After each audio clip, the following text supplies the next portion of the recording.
Edelweiss mutual fund अपना नया NFO launch करने जा रहा है जो कि एडलवाइज बिजनेस साइकिल फंड के नाम से जाना जाएगा। इस एनएफओ के अंदर आप 9 जुलाई से लेकर 23 जुलाई 2024 के बीच में निवेश कर सकते हैं।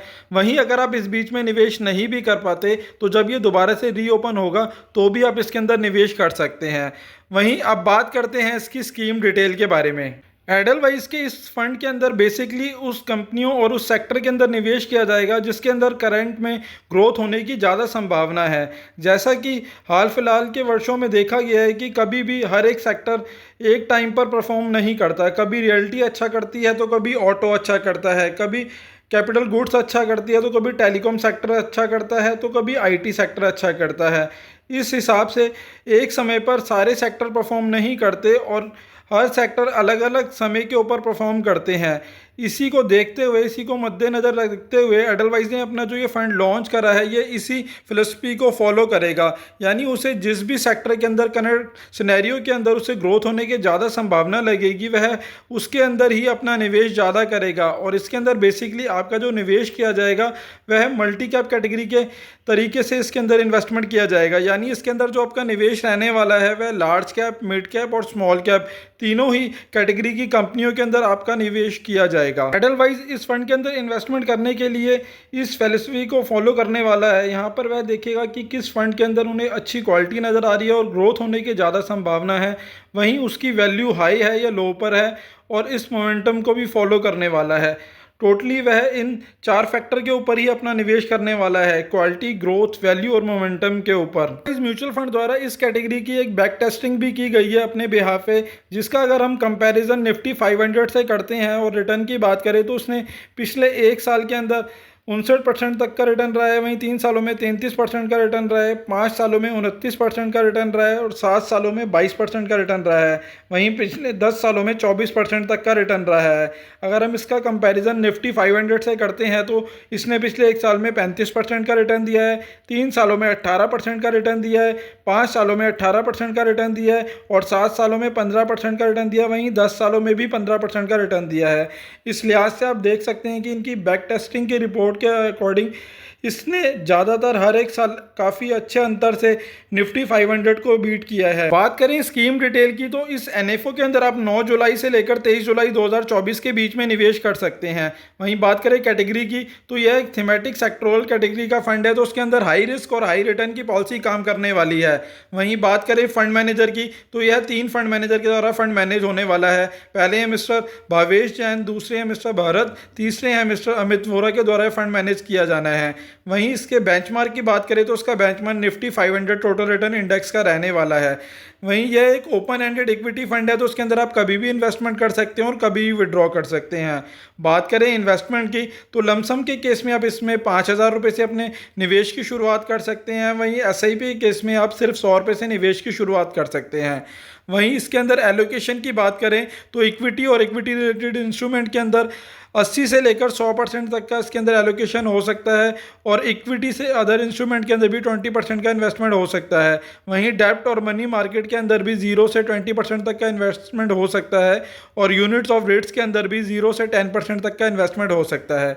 वहीं बात करें इस फंड के अंदर टैक्सेशन की तो क्योंकि यह इक्विटी कैटेगरी का फंड है तो उसके ऊपर टैक्सेशन भी इक्विटी वाला रहने वाला है। यदि आप अपने पैसे को 1 साल से पहले विड्रॉ करते हैं और उसके ऊपर जो भी प्रॉफिट होता है तो उसके ऊपर आपको 15% का टैक्स देना पड़ेगा। वहीं अगर आप 1 साल के बाद अपने फंड को सेल आउट करते हैं तो उसके ऊपर जो भी आपको प्रॉफिट होगा उसके ऊपर आपको 10% का टैक्स देना पड़ेगा। वह भी टैक्स आपको जब देना पड़ेगा अगर आपका प्रॉफिट 1 लाख रुपए से ऊपर होता है, और अगर आपका प्रॉफिट 1 लाख रुपए से कम है तो आपको इसके ऊपर किसी प्रकार का कोई टैक्स नहीं देना पड़ेगा। दोस्तों, आशा करता हूं मेरे द्वारा दी गई जानकारी आपके लिए उपयोगी सिद्ध होगी, और यदि आपको वीडियो अच्छा लगा हो तो प्लीज़ इसे लाइक शेयर करें और चैनल अभी तक आपने सब्सक्राइब। आईसीआई म्यूचुअल फंड द्वारा अपना नया एनएफओ लॉन्च करने जा रहा है जो कि ICI prudential energy opportunity fund के नाम से जाना जाएगा। इस एनएफओ के अंदर आप 2 जुलाई 2024 से लेकर 16 जुलाई 2024 के बीच में निवेश कर सकते हैं। वहीं अगर आप इस बीच में निवेश नहीं भी कर पाते तो जब ये फंड दोबारा से रीओपन होगा तो भी आप इसके अंदर निवेश कर सकते हैं। वहीं इस फंड के अंदर बेसिकली आपका जो निवेश किया जाएगा वह एनर्जी से जुड़ी कंपनियों और इसी से जुड़े सेक्टर के अंदर आपका पैसा निवेश किया जाएगा। अब जानते हैं इसकी स्कीम डिटेल के बारे में। एनर्जी हमारी मूलभूत सुविधाओं में से एक बहुत ही ज़रूरी हिस्सा बन चुका है। जहां पहले केवल रोटी कपड़ा मकान ही हमारी मूलभूत सुविधाओं में आता था, वहीं आज एनर्जी भी एक बहुत बड़े सेगमेंट के रूप में उभरा है, जिसकी हमारे हर किसी के व्यक्ति के जीवन में इसकी बहुत ज़्यादा ज़रूरत है। जहां आप देख सकते हैं कि दिन ब दिन जैसे जैसे हमारा लाइफस्टाइल चेंज हो रहा है, उस हिसाब से एनर्जी की डिमांड भी दिन ब दिन बढ़ती जा रही है। चाहे आज हमारे घर के इलेक्ट्रॉनिक आइटम की बात करें या हमारे व्हीकल की बात करें, धीरे धीरे सभी एनर्जी से ही चलने के लिए इसके ऊपर शिफ्ट होते जा रहे हैं। इसका आप छोटा सा एग्जांपल देख सकते हैं। अगर आज आप देखेंगे तो इंडिया के अंदर बहुत ही तेज़ी से गर्मी बढ़ रही है, और जहां पहले लोगों को काम कूलर के थ्रू ही चल जाता था, आज की डेट में ज़्यादा से ज़्यादा लोग एसी की डिमांड करते हैं। एसी की डिमांड के कारण एनर्जी के अंदर भी वृद्धि हुई है और लोग ज़्यादा से ज़्यादा एनर्जी कंज्यूम कर रहे हैं। आपका कोई भी इंस्ट्रूमेंट हो आज बिना एनर्जी के बिल्कुल यूज़लेस है, आप उसका उपयोग नहीं कर सकते अगर आपके पास एनर्जी नहीं है।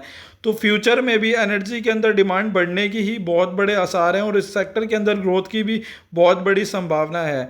साथ ही साथ इस सेक्टर को गवर्नमेंट भी बूस्ट दे रही है, और एनर्जी के सेगमेंट में अलग अलग न्यू इनोवेशन किए जा रहे हैं, जिससे हम ग्रीन एनर्जी की तरफ भी शिफ्ट हो सके। इस फंड के अंदर बेसिकली आपका जो निवेश किया जाएगा वह एनर्जी और एनर्जी से जुड़े सेक्टर के अंदर ही आपका निवेश किया जाएगा। वहीं निवेश की बात करें तो उसके अंदर जो ट्रेडिशनल एनर्जी कंपनियां हैं उनके अंदर भी आपका निवेश किया जाएगा, और ग्रीन एनर्जी से रिलेटेड कंपनियों में किया जाएगा।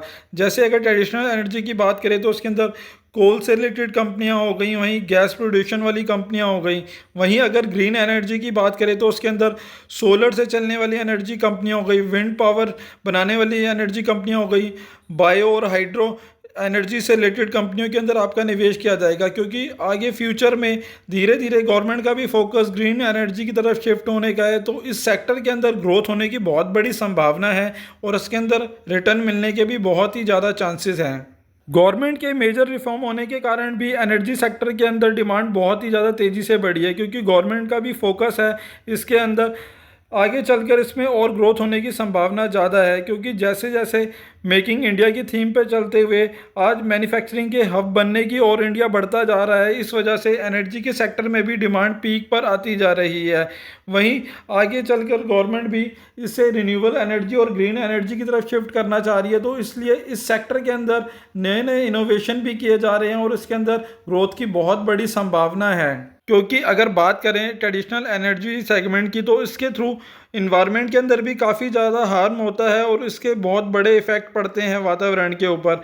तो इस वजह से गवर्नमेंट का फोकस है कि 2070 तक वह टोटली ग्रीन एनर्जी की तरफ शिफ्ट हो जाए। इसके अंदर वह उनका ज़्यादा फोकस जो रहने वाला है, वो अपनी पॉलिसियाँ भी इसी के अकॉर्डिंग बना रहे हैं। इनका मेजरली फोकस रिन्यूएबल एनर्जी के ऊपर है, और जितने आज की डेट में हमारे व्हीकल चल रहे हैं उन्हें भी ज़्यादा से ज़्यादा इलेक्ट्रिक पर शिफ्ट करने की रिक्वायरमेंट है, और वह करने के लिए इस पर तत्पर भी हैं। वहीं इसके अंदर ग्रीन हाइड्रोजन और बायोफ्यूल और कार्बन एविएशन से रिलेटेड अदर प्रोडक्ट के ऊपर भी गवर्नमेंट का फोकस रहने वाला है, और नए नए इनोवेशन कर कर एनर्जी से जुड़े अलग अलग नए सेगमेंट की तरफ उनका फोकस रहने वाला है। इस वजह से इस सेक्टर के अंदर आने वाले समय के अंदर ग्रोथ होने की संभावना लगातार बनी रहेगी, और इसमें वृद्धि होने के भी बहुत ज़्यादा चांसेस हैं। वहीं अगर हम बात करें कि फ्यूचर में जो हमारा फ्यूचर रहने वाला है वह टोटली ग्रीन एनर्जी के ऊपर ही डिपेंड रहने वाला है, क्योंकि अगर हम वातावरण के साथ ज़्यादा खेलेंगे तो वह भी हमारे साथ उसी हिसाब से खेलेगा, यानी जितना हम एनवायरनमेंट को हार्म करेंगे उतना ही वो हमें भी हार्म करेगा। इस वजह से आज की डेट में ना केवल इंडिया, वर्ल्ड वाइड भी लोग ग्रीन एनर्जी की तरफ ही शिफ्ट हो रहे हैं, ताकि हमारा एनवायरनमेंट कम गर्म हो सके। क्योंकि आप भी देख रहे हैं आने वाले सालों में और पिछले सालों में की तुलना में हर साल गर्मी लगातार बढ़ती जा रही है। इसका मेजर कारण यही है कि एनवायरनमेंट गर्म होता जा रहा है, और हमें अपने इस एनवायरनमेंट को बचाने के लिए कुछ ना कुछ स्टेप तो लेना ही पड़ेगा। वहीं बात करें स्कीम डिटेल के बारे में, तो यह fund ICI prudential energy opportunity fund के नाम से जाना जाएगा, और इस फंड के अंदर आप रेगुलर और डायरेक्ट दोनों ही ऑप्शन के थ्रू इन्वेस्टमेंट कर सकते हैं। यह फंड एक ओपन एंडेड इक्विटी स्कीम है, तो उसके अंदर आप कभी भी इन्वेस्टमेंट कर सकते हैं और कभी भी विड्रॉ कर सकते हैं। बात करें इन्वेस्टमेंट की तो उसके अंदर मिनिमम इन्वेस्टमेंट आप 5,000 रुपये से कर सकते हैं। वहीं इस फंड के अंदर अगर एग्जिट लोड की बात करें तो यदि आप अपने पैसे को 3 महीने से पहले विड्रॉ करते हैं तो इसके ऊपर आपको 1% का एग्जिट लोड लगेगा, और 3 महीने के बाद विड्रॉ करेंगे तो उस पर किसी प्रकार का कोई एग्जिट लोड नहीं है। वहीं बात करें इसके बेंचमार्क की तो उसका benchmark Nifty energy total return index का रहने वाला है। वहीं इसके अंदर आप SIP, SWP और STP तीनों ही ऑप्शन अवेलेबल हैं, किसी भी थ्रू आप इसके अंदर इन्वेस्टमेंट और विड्रॉ कर सकते हैं। वहीं बात करें इसके फंड मैनेजर की तो उसके fund manager mister Shankar Narayan और नित्य मिश्रा जी रहने वाले हैं।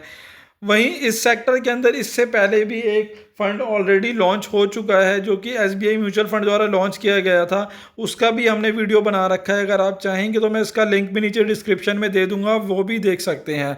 अगर आपने ऑलरेडी इस सेक्टर से रिलेटेड कोई एक फ़ंड ले रखा है तो आप उसमें भी बने रह सकते हैं, क्योंकि इसे आप इस तरीके से समझ सकते हैं कि अगर आपने ऑलरेडी कोई एक बाइक ले रखी है सेम मॉडल की और दूसरी कंपनी भी वही सेम मॉडल की बाइक निकाल रही है तो वो दोबारा लेने का कोई भी फ़ायदा नहीं है। वहीं यह एक थीमेटिक कैटेगरी का फंड है तो उसके अंदर रिस्क भी ज़्यादा रहने वाला है। यदि आप लॉन्ग टर्म निवेशक हैं तो ही आप इसके अंदर इन्वेस्टमेंट करने की सोचें, और अगर आप बिगनर निवेशक हैं तो इस फंड से दूरी ही बना के चलें। दोस्तों, आशा करता हूं मेरे द्वारा दी गई जानकारी आपके लिए उपयोगी सिद्ध होगी, और यदि आपको वीडियो अच्छा लगा हो तो प्लीज़ इसे लाइक शेयर करें, और चैनल अभी तक आपने सब्सक्राइब नहीं किया है तो प्लीज़ इसे सब्सक्राइब करें। वहीं अगर आप इस फंड के अंदर इन्वेस्टमेंट की सोच रहे हैं तो इन्वेस्टमेंट से पहले एक बार अपने फाइनेंशियल एडवाइज़र से सलाह ज़रूर ले लें। धन्यवाद दोस्तों।